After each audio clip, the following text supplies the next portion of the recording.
Good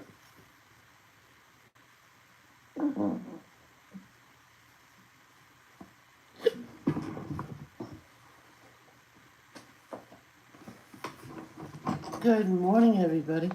Good morning, good morning, good morning.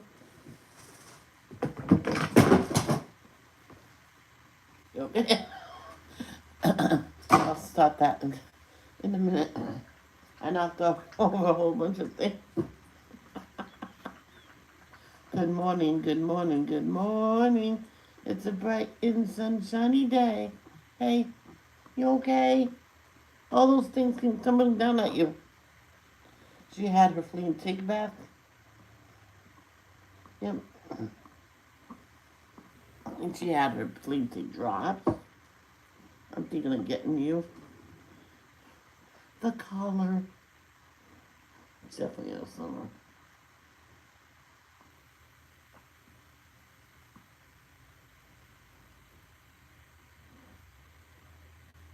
Hmm.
There we go. Here we go, huh? All set. So, what we're gonna do is listen to 2 Kings 6 through 10. Yeah. Good video. I thought you were here. Yeah. Alright, let's start. Our Father who art in heaven, hallowed be thy name. Thy kingdom come, thy will be done on earth as it is in heaven. Give us this day our daily bread. Forgive us for our trespasses. Forgive those who trespass against us. Lead us not to temptation, but deliver us from evil. I said that wrong. Let me start over. Our Father, which art in heaven, hallowed be thy name. Thy kingdom come, thy will be done on earth as it is in heaven.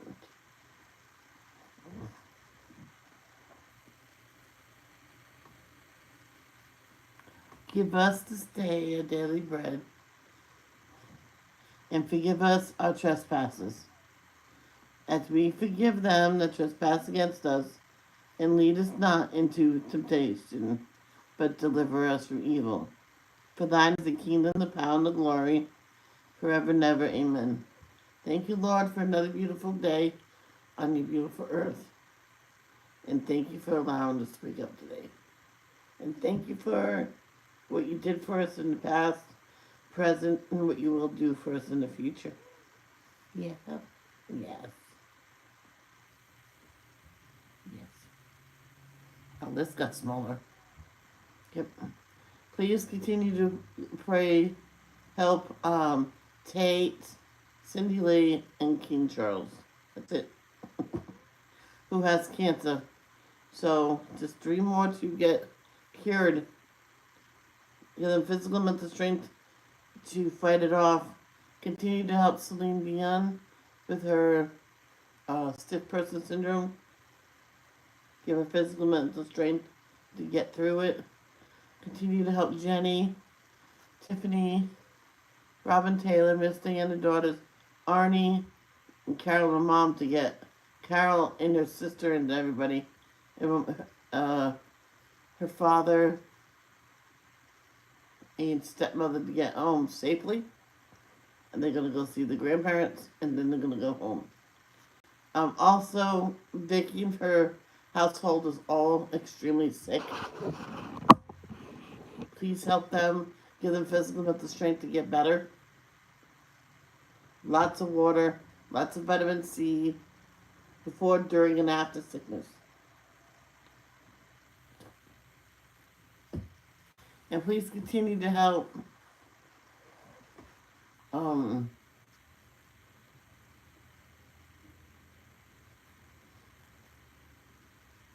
the people, anybody that's affected or involved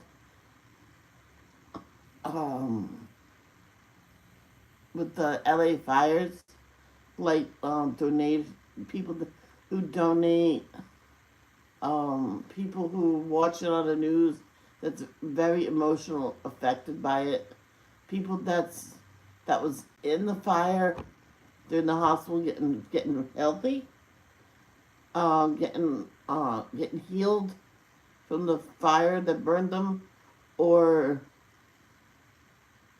they got smoke in their lungs from it, carbon dioxide poisoning or whatever, and they lost their homes, or they're just there helping out. Please help them, give them physical and mental strength to get through what they're going through.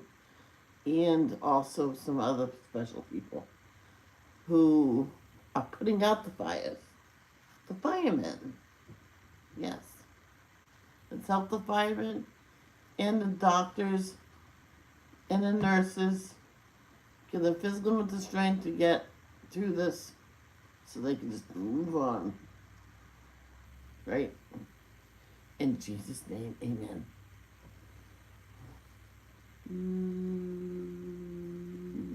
Boop. Boop. Boop. Boop, boop, boop. Yep, I slept until I naturally woke up today. That felt good. Not having a dog bark all night. And you barked last night. Did you bark? Mm-hmm.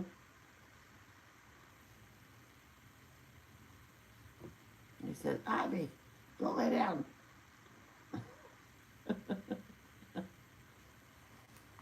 It's okay.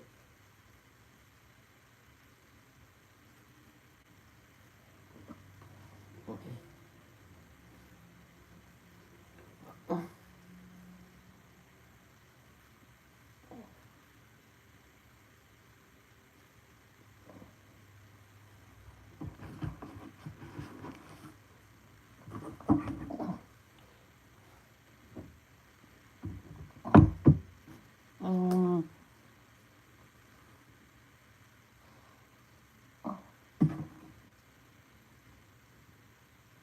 Chapter 6.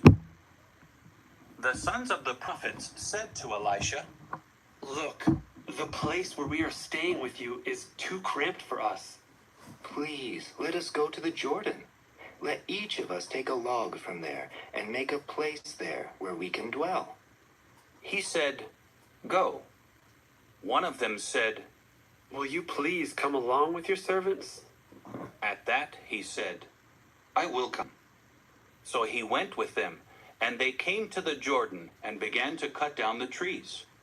As one of them was cutting down a tree, the axe head fell into the water, and he cried out, Alas, my master, it was borrowed. The man of the true God said, Where did it fall? So he showed him the place. He then cut off a piece of wood and threw it there, and made the axe head float. He said, Lift it out.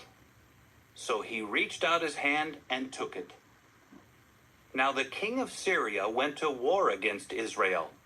He consulted with his servants and said, I will encamp at such and such a place with you. Then the man of the true God sent word to the king of Israel, saying, Beware of passing by this place, because that is where the Syrians are coming down. So the king of Israel sent word to the place that the man of the true God had warned him about. He kept warning him, and he stayed away from there on several occasions. This enraged the king of Syria, so he summoned his servants and said to them, Tell me, who among us is on the side of the king of Israel? Then one of his servants said, None of us, my lord the king. It is Elisha, the prophet in Israel, who tells the king of Israel the things that you say in your own bedroom.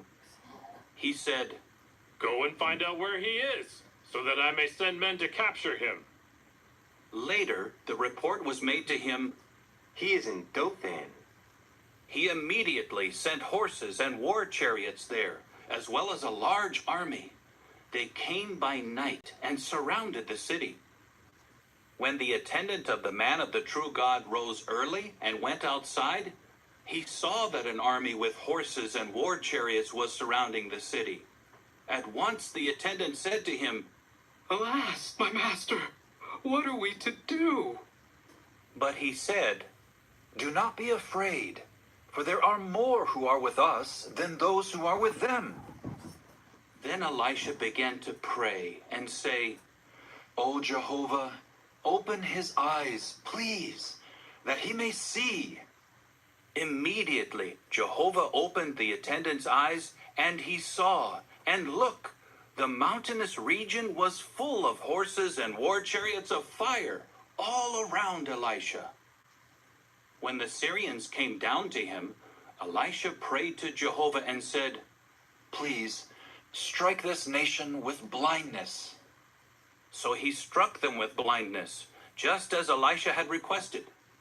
Elisha now said to them, This is not the way, and this is not the city. Follow me, and let me lead you to the man you are looking for. However, he led them to Samaria. When they arrived in Samaria, Elisha said, O Jehovah, open their eyes, so that they may see. So Jehovah opened their eyes, and they saw that they were in the middle of Samaria. When the king of Israel saw them, he said to Elisha, Should I strike them down? Should I strike them down, my father? But he said, You must not strike them down. Do you strike down those whom you have taken captive with your sword and with your bow? Give them bread and water, so they may eat and drink and return to their Lord. So he spread a great feast for them, and they ate and drank, after which he sent them away to return to their Lord. And not once did the marauder bands of the Syrians come again into the land of Israel. Afterward, Ben-Hadad, the king of Syria, gathered all his army together and went up and besieged Samaria. So there was a great famine in Samaria, and they besieged it until a donkey's head was worth 80 silver pieces, and a fourth of a cab measure of dove's droppings was worth 5 silver pieces. As the king of Israel was passing by on the wall, a woman cried out to him. Help us, O my lord the king. To this he said, If Jehovah does not help you, where can I get help for you? From the threshing floor? Or from the wine or oil press? The king asked her. What is the matter with you? She replied, This woman said to me, Hand over your son, and we will eat him today, and we will eat my son tomorrow. So we boiled my son and ate him. The next day I said to her, Hand over your son, so that we may eat him. But she hid her son. As soon as the king heard the woman's words, he ripped his garments apart. When he passed by on the wall, the people saw that he was wearing sackcloth under his clothes. Then he said, So may God do to me, and add to it, if the head of Elisha the son of Shaphat remains on him today. Elisha was sitting in his house, and the elders were sitting with him. The king sent a man ahead of him, but before the messenger arrived, Elisha said to the elders, Have you seen how this son of a murderer has sent to take off my head? Watch when the messenger comes. Close the door, and hold the door shut against him. Is not the sound of his Lord's footsteps behind him? While he was still speaking with them, the messenger came to him, and the king said, This calamity is from Jehovah. Why should I wait any longer for Jehovah?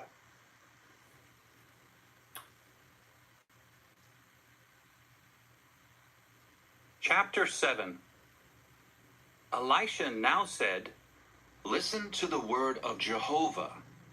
This is what Jehovah says. Tomorrow, about this time, at the gate of Samaria, a seah measure of fine flour will be worth a shekel, and 2 seah measures of barley will be worth a shekel. At that, the adjutant whom the king relied on said to the man of the true God, Even if Jehovah should open floodgates in the heavens, could this possibly take place? To that he said, You will see it with your own eyes, but you will not eat from it.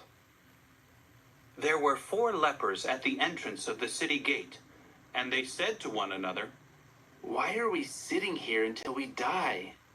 If we say, Let us go into the city, while the famine is in the city, we would die there. And if we sit here, we will die anyway. So now let us go over to the camp of the Syrians. If they spare our lives, we will live. But if they put us to death, then we will die. They then got up in the evening darkness and entered the camp of the Syrians. When they reached the outskirts of the Syrian camp, there was nobody there. For Jehovah had caused the Syrian camp to hear the sound of war chariots and horses, the sound of a huge army. So they said to one another, Look, the king of Israel has hired the kings of the Hittites and the kings of Egypt to come against us. They immediately got up and fled in the evening darkness, leaving their tents, horses, donkeys, and the whole camp, just as it was, and they fled for their lives. When these lepers reached the outskirts of the camp, they entered into one of the tents and began to eat and drink. They carried away from there silver, gold, and garments, and went and hid them. Then they returned and entered another tent, and carried things away from there, and went and hid them. Finally, they said to one another, What we are doing is not right. This day is a day of good news. If we hesitate and wait until dawn, we will deserve to be punished. Let us now go and report this at the king's house.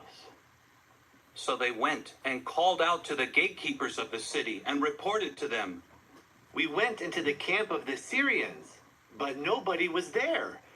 We did not hear anyone at all. There were only the horses and donkeys tied, and the tents left just as they were. At once, the gatekeepers called out, and it was reported inside the king's house.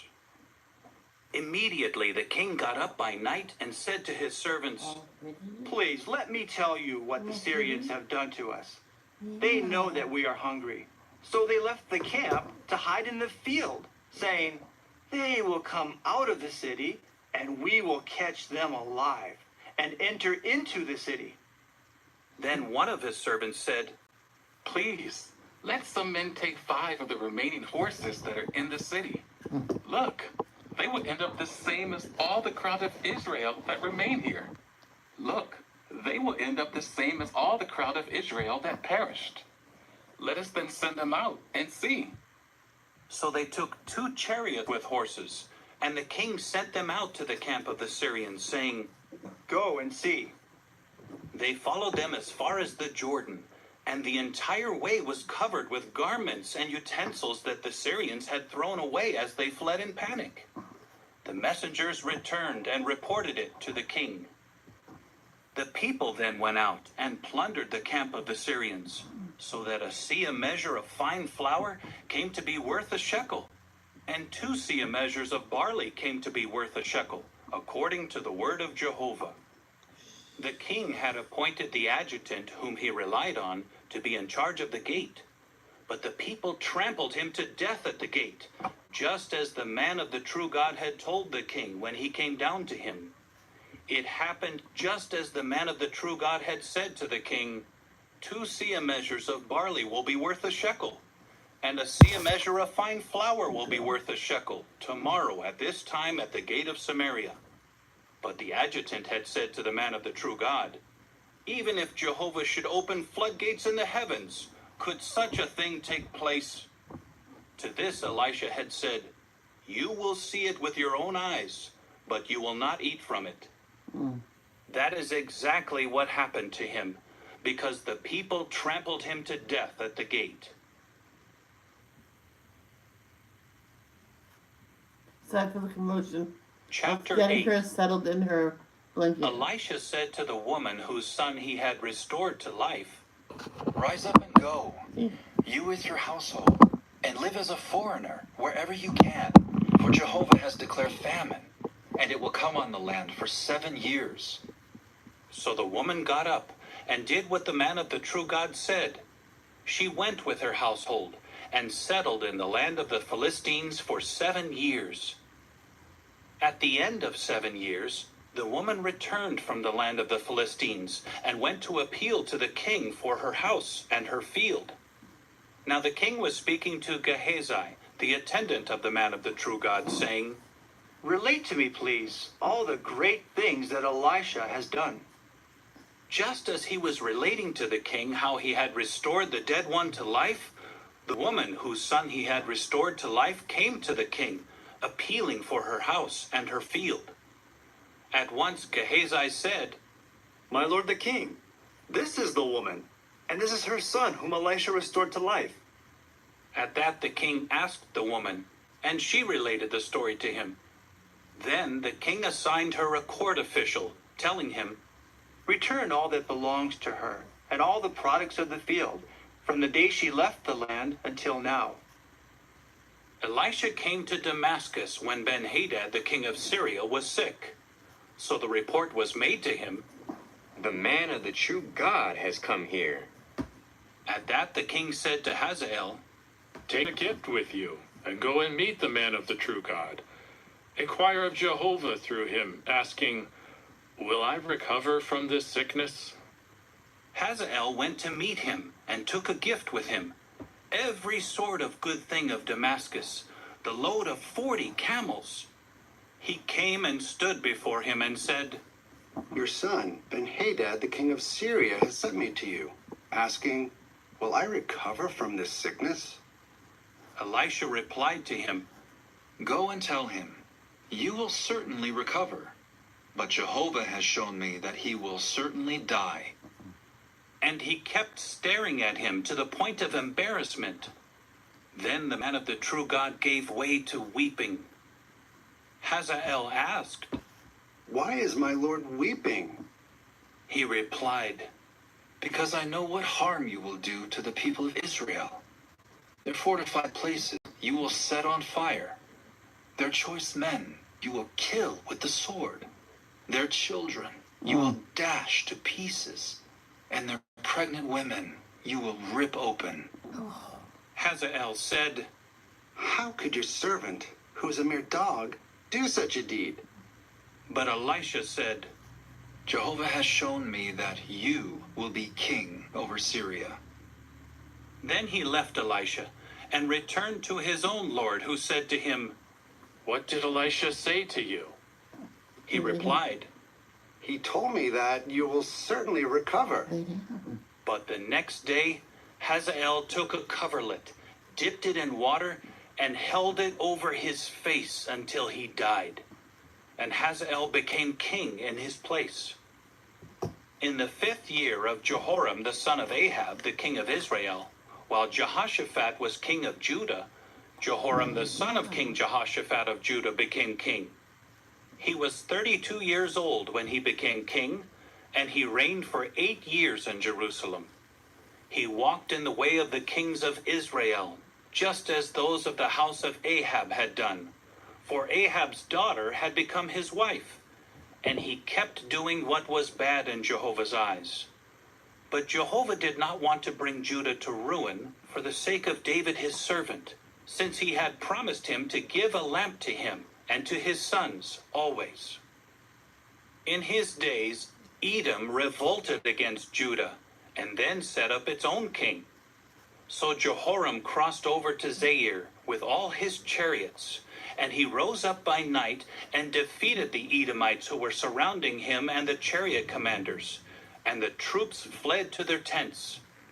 But Edom has kept up its revolt against Judah to this day. Libnah also revolted at that time. And the rest of the history of Jehoram, all that he did, is it not written in the book of the history of the times of the kings of Judah? Then Jehoram was laid to rest with his forefathers, and was buried with his forefathers in the city of David. And his son Ahaziah became king in his place. In the 12th year of Jehoram the son of Ahab the king of Israel, Ahaziah the son of King Jehoram of Judah became king. Ahaziah was 22 years old when he became king, and he reigned for 1 year in Jerusalem. His mother's name was Athaliah, the granddaughter of King Omri of Israel. He walked in the way of the house of Ahab, and kept doing what was bad in Jehovah's eyes, like the house of Ahab, for he was related to the house of Ahab by marriage. So he went with Jehoram the son of Ahab to wage war against King Hazael of Syria at Ramoth Gilead. But the Syrians wounded Jehoram. So King Jehoram returned to Jezreel to recover from the wounds that the Syrians had inflicted on him at Ramah when he fought against King Hazael of Syria. Ahaziah the son of Jehoram the king of Judah went down to Jezreel to see Jehoram the son of Ahab because he had been wounded.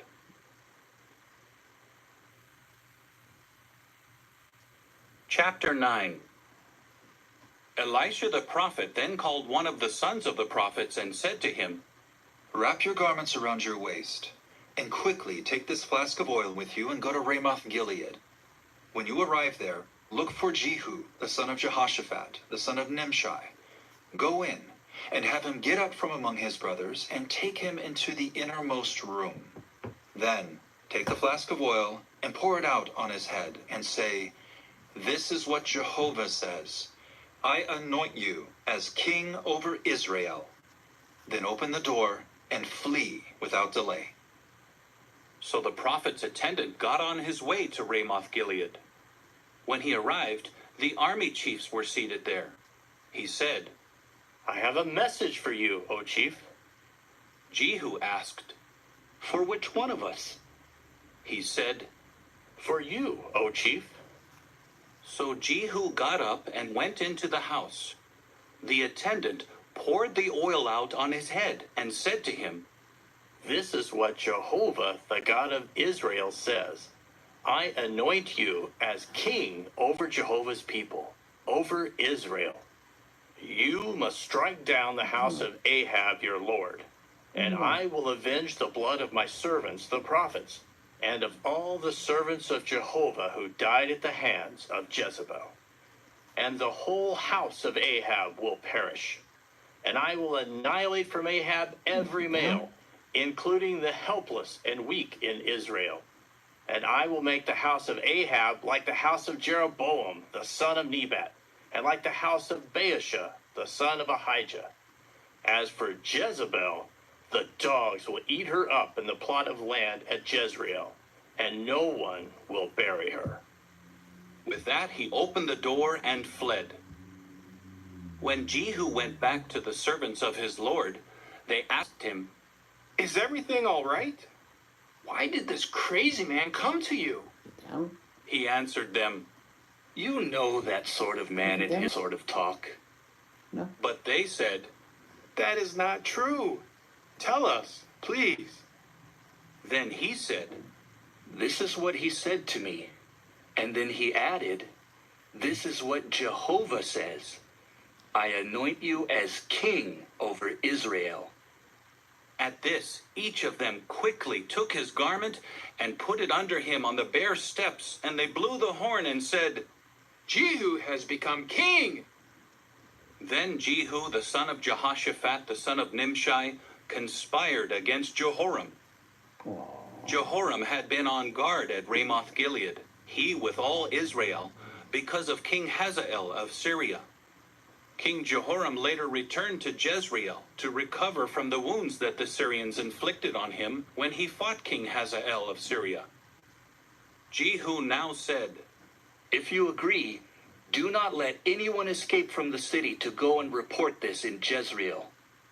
Then Jehu mounted his chariot and went to Jezreel, for Jehoram was lying there wounded, and King Ahaziah of Judah had gone down to see Jehoram. As the watchman was standing on the tower in Jezreel, he saw the throng of Jehu's men approaching. At once he said, "I see a throng of men." Jehoram said, Take a cavalryman and send him to meet them, and let him say, 'Are you coming in peace?'" So a horseman went to meet him and said, "This is what the king says. Are you coming in peace?" But Jehu said, "What do you have to do with peace? Fall in behind me." The watchman then reported, "The messenger reached them, but he has not returned." So he sent out a second horseman, who said when he came to them, "This is what the king says. Are you coming in peace?" But Jehu said, "What do you have to do with peace? Fall in behind me." The watchman then reported, "He reached them, but he has not returned. And the driving is like the driving of Jehu, the grandson of Nimshi, for he drives like a madman." Jehoram said, "Hitch up." So his war chariot was hitched up, and King Jehoram of Israel and King Ahaziah of Judah each went out in his own war chariot to meet Jehu. They encountered him in the plot of land of Naboth the Jezreelite. As soon as Jehoram saw Jehu, he said, "Are you coming in peace, Jehu?" But he said, "What peace could there be, as long as there is the prostitution of Jezebel your mother, and her many sorceries?" At once Jehoram turned his chariot to flee, and he said to Ahaziah, "We have been tricked, Ahaziah." Jehu took his bow in hand and shot Jehoram between the shoulders, and the arrow came out at his heart, and he collapsed in his war chariot. He then said to Bidkar, his adjutant, "Pick him up and throw him into the field of Naboth the Jezreelite. Remember, you and I were riding together behind Ahab his father when Jehovah himself made this pronouncement against him. As surely as I saw the blood of Naboth and the blood of his sons yesterday, declares Jehovah, I will repay you in this very plot of land, declares Jehovah. So now pick him up and throw him into the plot of land, according to the word of Jehovah." When King Ahaziah of Judah saw what was happening, he fled by way of the garden house. Later, Jehu pursued him and said, "Strike him down also." So they struck him down in the chariot on his way up to Gur, which is by Ibleam. But he continued his flight to Megiddo and died there. Then his servants carried him in a chariot to Jerusalem, and they buried him in his grave with his forefathers in the city of David. It was in the 11th year of Jehoram, the son of Ahab, that Ahaziah had become king over Judah. When Jehu came to Jezreel, Jezebel heard of it. So she painted her eyes with black paint and adorned her head and looked down through the window. As Jehu came in through the gate, she said, "Did it go well with Zimri, the killer of his lord?" Looking up to the window, he said, "Who is on my side? Who?" Immediately, 2 or 3 court officials looked down at him. He said, "Throw her down." So they threw her down, and some of her blood splattered on the wall and on the horses, and he trampled her. After that, he went in and ate and drank. He then said, "Please, take care of this accursed woman and bury her. After all, she is the daughter of a king." But when they went to bury her, they did not find anything but her skull and her feet and the palms of her hands. When they returned and told him, he said, "This fulfills the word of Jehovah that he spoke through his servant Elijah the Tishbite, saying, In the plot of land of Jezreel, the dogs will eat the flesh of Jezebel, and the dead body of Jezebel will become as manure on the surface of the field in the plot of land of Jezreel, so that they may not say, This is Jezebel.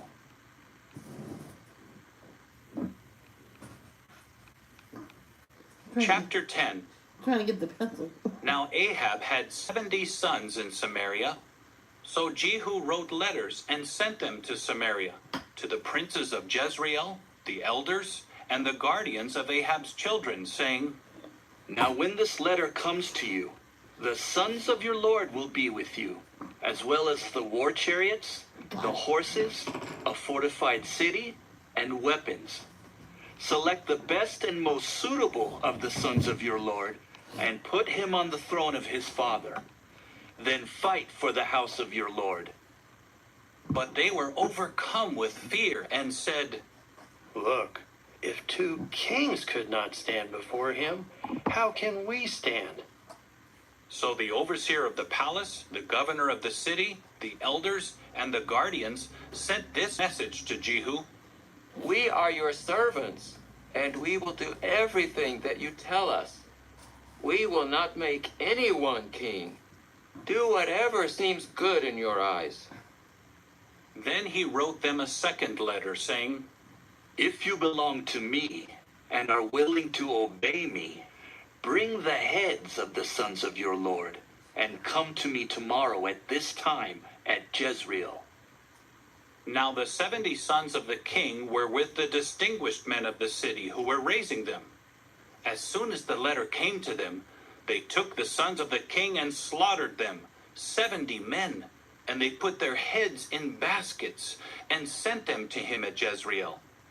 The messenger came in and told him, They have brought the heads of the sons of the king.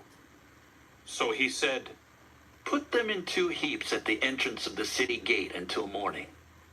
When he went out in the morning, he stood before all the people and said, You are innocent.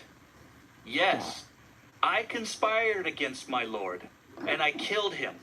But who struck down all of these? Know then that not a single word of Jehovah's that Jehovah has spoken against the house of Ahab will go unfulfilled. And Jehovah has done what he spoke through his servant Elijah. What's that noise?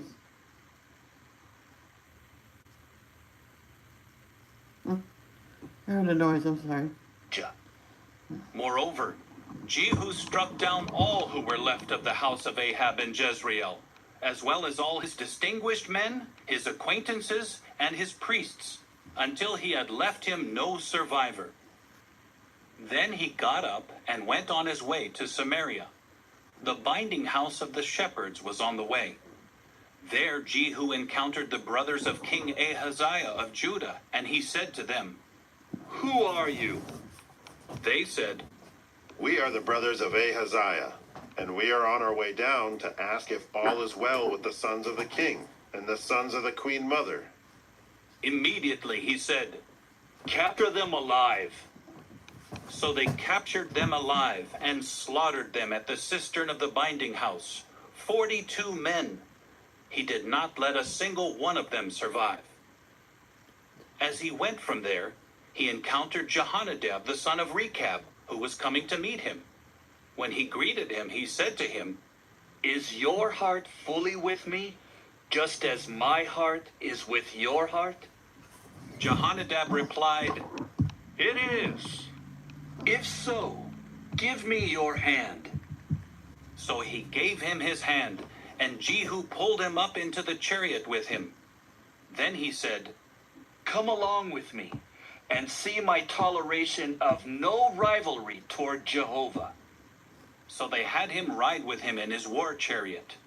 Then he came to Samaria, and he struck down all who were left over of Ahab's house in Samaria, until he had annihilated them, according to Jehovah's word that he had spoken to Elijah. Further, Jehu collected all the people together and said to them, Ahab worshipped Baal a little, But Jehu will worship him much more. So summon all the prophets of Baal, all his worshippers, and all his priests to me. Do not let a single one be absent, because I have a great sacrifice for Baal. Anyone who is absent will not live. But Jehu was acting with cunning to destroy the worshippers of Baal. Jehu continued, Declare a solemn assembly for Baal. So they proclaimed it. After that, Jehu sent word throughout Israel, and all the worshippers of Baal came. Not a single one was left out who did not come. They entered the house of Baal, and the house of Baal was filled from end to end. He said to the one who was in charge of the wardrobe, Bring out garments for all the worshippers of Baal. So he brought out the clothing for them. Then Jehu and Jehonadab the son of Rechab went into the house of Baal. He now said to the worshippers of Baal, Search carefully and see that there are no worshippers of Jehovah here, only worshippers of Baal. Finally, they came in to offer up sacrifices and burnt offerings. Jehu had stationed 80 of his men outside and said, If any one of the men I am putting into your hands escapes, it will be your life for his. As soon as he finished offering up the burnt offering, Jehu said to the guards and the adjutants, Come in and strike them down. Do not let a single one escape. So the guards and the adjutants struck them down with the sword and threw them out, and they kept going as far as the inner sanctuary of the house of Baal. Then they brought out the sacred pillars of the house of Baal and burned each one. They tore down the sacred pillar of Baal, and they tore down the house of Baal and turned it into latrines, as it remains to this day. Thus Jehu annihilated Baal out of Israel. However, Jehu did not turn away from the sins that Jeroboam the son of Nebat had caused Israel to commit, as regards the golden calves that were in Bethel and in Dan. So Jehovah said to Jehu, Because you have acted well, and have done what is right in my eyes, by carrying out all that was in my heart to do to the house of Ahab, 4 generations of your sons will sit on the throne of Israel. But Jehu did not take care to walk in the law of Jehovah the God of Israel with all his heart. He did not turn away from the sins that Jeroboam had caused Israel to commit. In those days, Jehovah started to cut off Israel piece by piece. Hazael kept attacking them throughout the territory of Israel, from the Jordan eastward, all the land of Gilead, of the Gadites, the Reubenites, and the Manassites, from Aroer, which is by the Arnon Valley, to Gilead and Bashan. And the rest of the history of Jehu, all that he did, and all his mightiness, is it not written in the book of the history of the times of the kings of Israel? Then Jehu was laid to rest with his forefathers, and they buried him in Samaria, and his son Jehoahaz became king in his place. The length of Jehu's reign over Israel was 28 years in Samaria.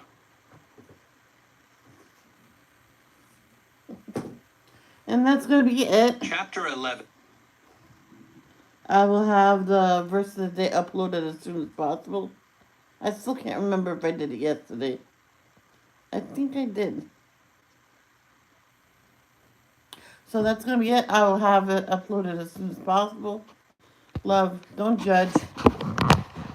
Don't hold a grudge. Peace out.